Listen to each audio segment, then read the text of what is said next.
Can you believe we started Interview Boss in 2021? Not really. It's insane. That's a lot of episodes and a lot of hours of talking. Oh my gosh, it is. And if you're scrolling through all of our episodes, you might scroll straight past something that you really, really needed. Yes, we're always getting messages from people asking us to do an episode on something, and I'm like, we already have. So we've put together playlists to help you find the episodes that are exactly what you need, suited to your situation. They're all categorized. If you're applying for jobs, we have episodes about resumes, cover letters, job ads. If you've been offered your dream job, we have episodes on resigning, exit interviews, and how to impress at your new company. And we even have a very special playlist that's very popular for if you have an interview coming up immediately and you need just our most recommended hard-hitting episodes between now and then. For all our last-minute listeners. It's all there for you. You can browse by category and check out all the playlists at interviewboss.com.au/podcast. Take matters into your own hands. Give them an end of probationary review. Hey everyone, and welcome back to Interview Boss. My name's Emma, and I'm a radio journalist who's teamed up with my sister to give you advice, inspiration, and support when you're looking for a new job. Sarah is a HR and recruitment professional, and together we're excited to give you guys all the tips, tricks, and behind-the-scenes knowledge to help you in your career. Hey Em, and welcome back everyone. Em, who are we giving a special caffeinated shout out to this week? Caffeinated shout out goes to Mitch. She bought us 3 coffees. So spoiled. What a legend. I love it. She says, you ladies are seriously amazing. I've listened to every single episode now. Oh my God. Mish, you've just taken home Listener of the Month. Even when there's an episode that isn't necessarily relevant to my situation, I listen anyway and end up learning so much. You've really helped build my confidence after years of stalling and resistance to refreshing my CV and thinking of examples. Aren't we all guilty of putting that off? But after listening to your podcast, I've slowly gained the motivation and confidence to do so. Shoot my shot is now my motto. This is my legacy unfolding right here. I love it. I submitted an application for a new field recently in HR. Sarah, exciting. Oh, I hope she listened to my career story. Having worked in policy for many years, fingers crossed they see my skills are transferable and I get to the interview stage. Thanks again. Mish, I just want to give you a big hug. Thank you so much. Every episode and 3 coffees. Like she hasn't even gotten an interview and she's already saying thank you. That's so nice of her. It is so nice. And if you want results once you do land the interview, for Mish or for anyone else out there listening, I do one-on-one interview coaching sessions with people from all around the world. We help you come up with examples. I guarantee you after that session, you're going to have the best examples. You're going to have examples coming out your ears. Yeah, exactly. And we're going to have that all ready for you to go into your interview. So you can find out about those sessions at www.interviewboss.com.au/coaching. As always, if you liked one of our episodes, used a tip we sent you, or want to request an episode on your situation, slide into our DMs because once again, this episode is brought to you by a listener who had a question and here we are doing an episode on it. Today's episode is going to be about the end of probationary period reviews. Bit of a mouthful. Yes. And this is from Taya. So thank you, Taya, for reaching out. She said, I know this isn't a part of the job seeking process per se, but I feel like they're pretty closely linked. And I agree. I think if you have a probation review that doesn't go so well, you might be job searching. And also after you start one, you maybe want to know what's coming up so that you can plan ahead. Yes. So firstly, what is a probationary period and what is a meeting for? Your probation is essentially a different part of your contract that allows for the employer and the employee to work out if it's the right fit or not. And normally that'll be kind of backed up with a less notice period that you have to give. So let's say you normally have to give 2 or 3 or 4 weeks notice. During probation, that might be 1 week's notice. And your probation period might be 3 months, it might be 6 months. Those are probably the 2 most common kind of time periods. I'd say in Australia, 6 months is standard, and it might align with some kind of unfair dismissal, unfair termination type thing as well. So here in Australia, in line with the Fair Work Commission, you're not protected from unfair dismissal until you've been working somewhere for 6 months. So hence why most probation periods are 6 months long, because if they were 3 months, yeah, okay, the company says you've passed, but you're still not protected under Fair Work. So it's easier to just align them both together and have every probation period be 6 months. So the intention is it's for the company to protect them and make sure it's right, but it's also for you as well. I think we need to remember that. Totally. If it sucks 3 months in, guess what? You get to bail. Yeah. And then the meeting itself, well, sometimes you'll have a meeting at the end of that probation period to confirm that you are going to be successful in continuing past probation. It doesn't always happen though. And I think that's something that we'll talk about in a sec.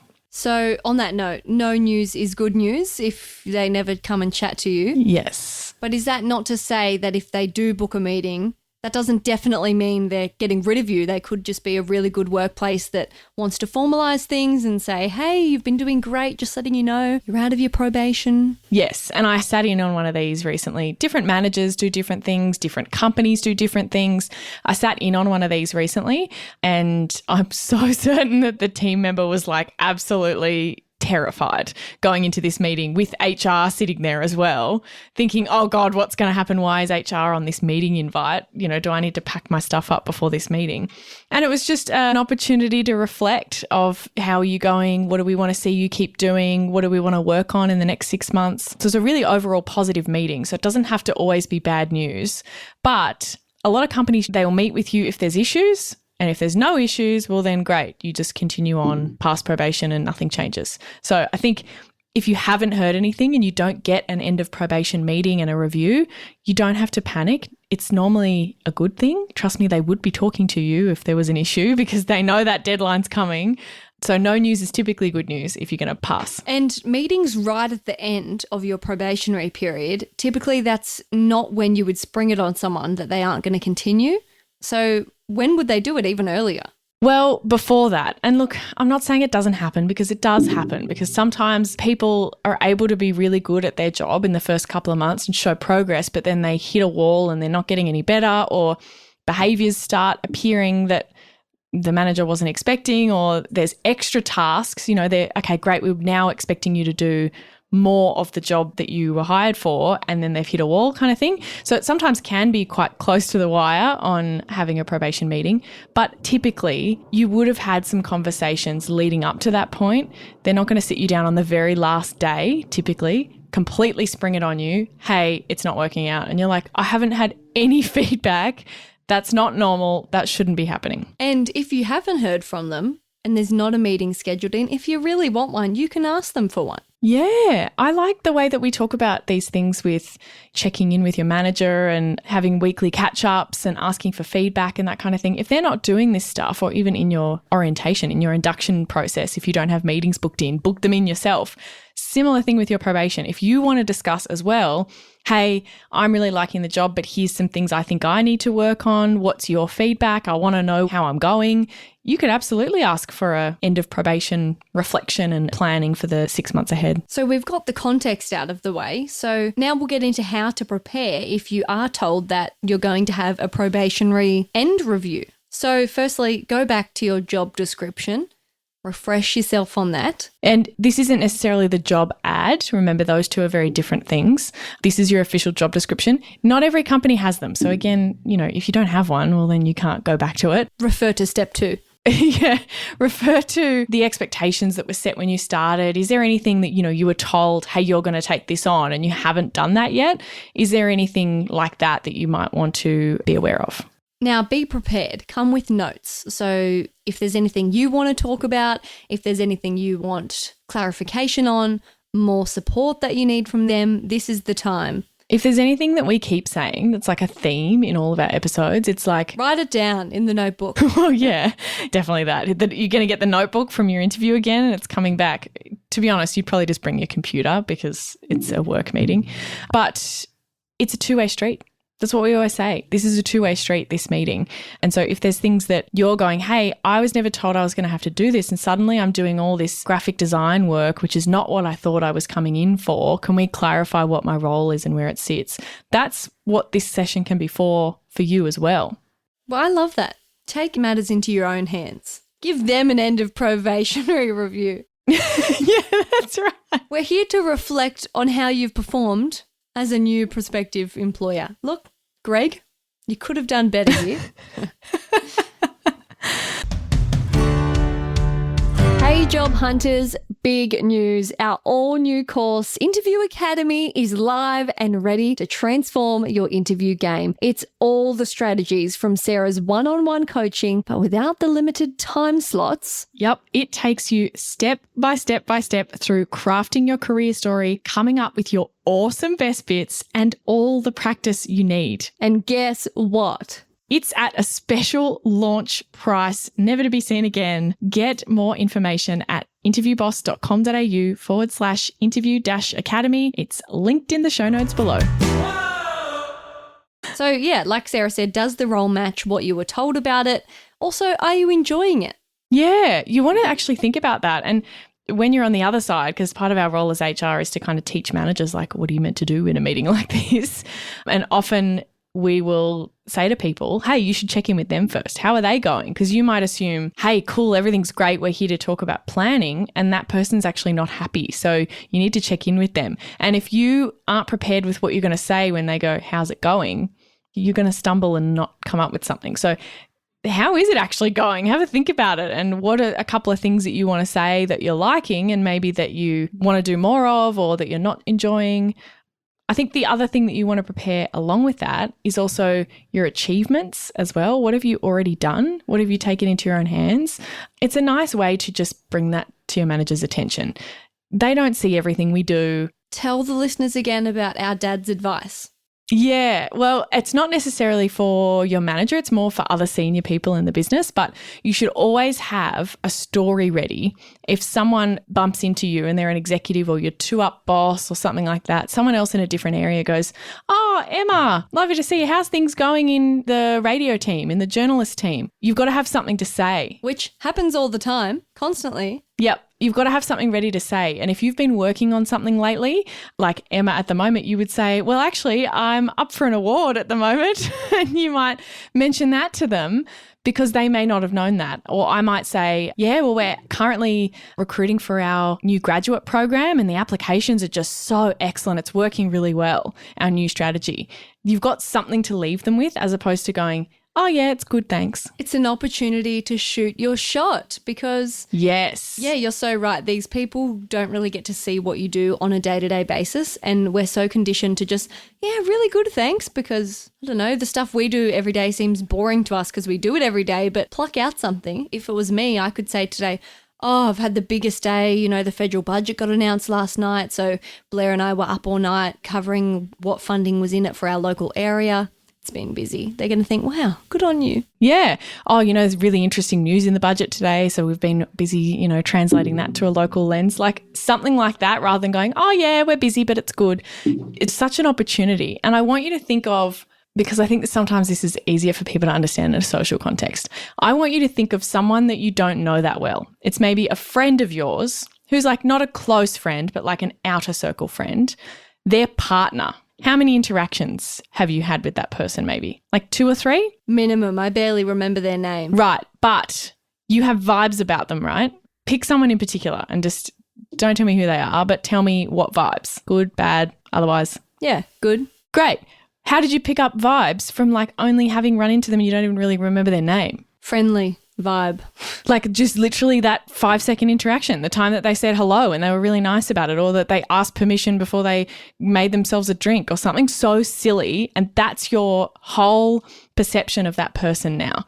And probably what your friends told you as well, what other people have told you. That is the perfect analogy for how decision makers, senior leaders will think about you in a business. If you're far away from them and you don't see them on a regular basis, they will form opinions about you from the tiny little things that they see. And it'll be those interactions like, hey, Emma, how's things going at the moment? That kind of stresses me out. It doesn't have to be like you have to be perfect, but it's a huge opportunity. Yeah, the micro moments count. It's a huge opportunity. And it's more like if they always see you running late and looking stressed and your desk's always a mess and you're like, oh, I'm just a bit stressed or something, that's going to be their impression of you, right? But if they're hearing from your manager really good things, because they'll hear things from them as well, and then every time they see you, you seem to be organised, on top of it, with a purpose, and then you say once that hey, XYZ's going really well, great, that's it. That's their impression of you.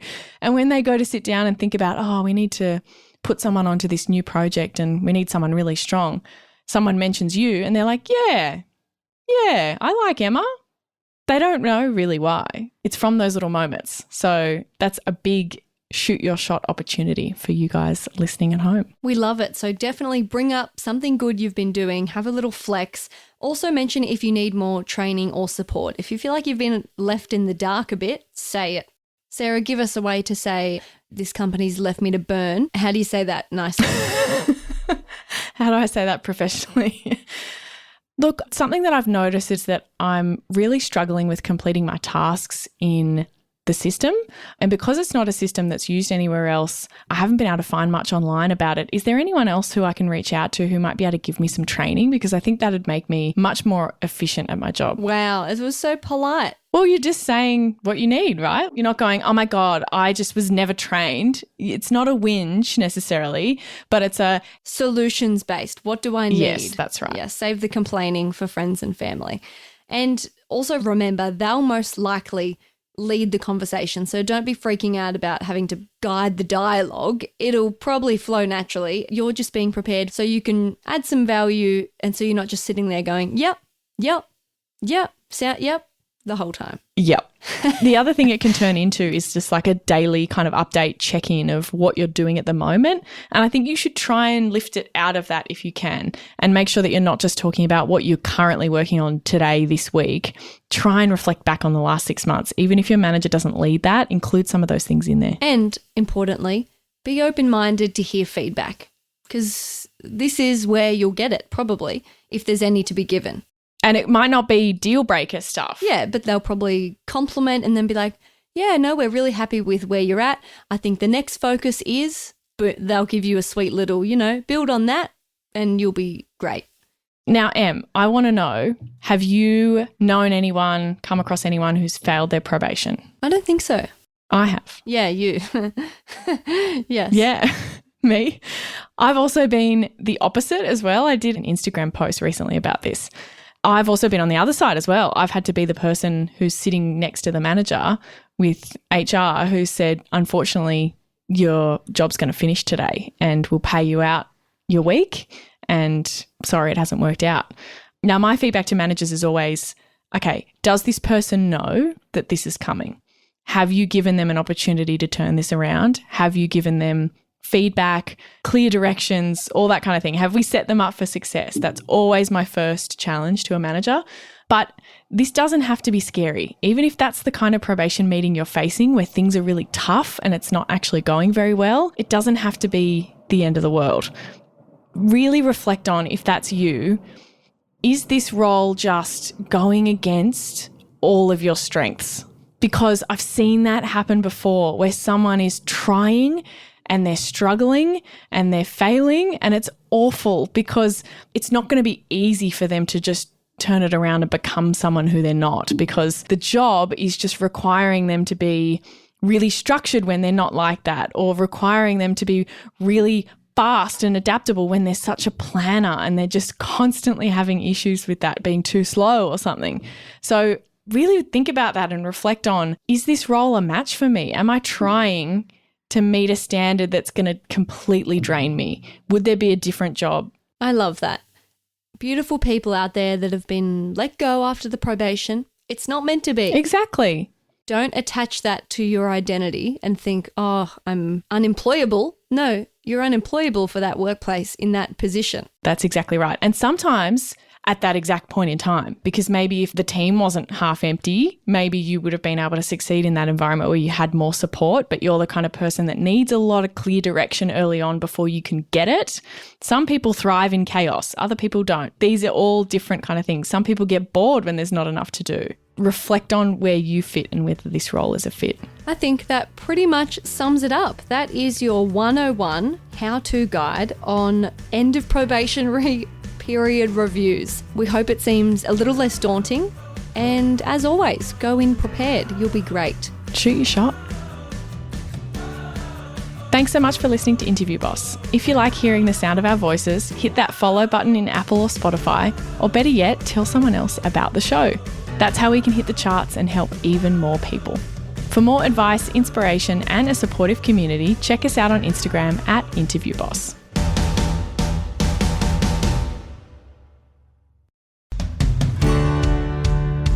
If we've been your job search besties and helped you in some way, there's a cool way you can support the show. Shout us a virtual coffee. We get a huge kick out of reading all of your success stories. Head to buymeacoffee.com/interviewboss and shout us a cuppa. If you keep us caffeinated, we can keep the content coming.